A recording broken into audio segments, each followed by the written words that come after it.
শীতের রাতে সবজির রক্তে আজ আগুন জ্বলবে। আজ লড়াই মূলা আর করলার।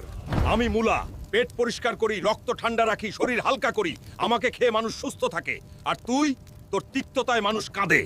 আমার তেতো স্বাদই মানুষকে বাঁচায়। আমি ডায়াবেটিস নামাই, লিভার বাঁচাই, রক্ত শুদ্ধ করি। আর তুই বেশি খেলেই গ্যাস, পেট ফাঁপা, যন্ত্রণা।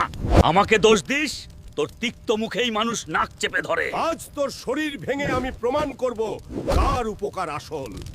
এই আঘাত পেট পরিষ্কারের, এই ঘুষি রক্ত শুদ্ধ করার।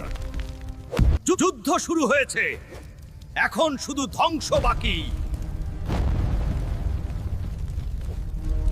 উপকার মানে শুধু শক্তি না, সহনশীলতাও। আর সত্য সবসময় মিষ্টি হয় না।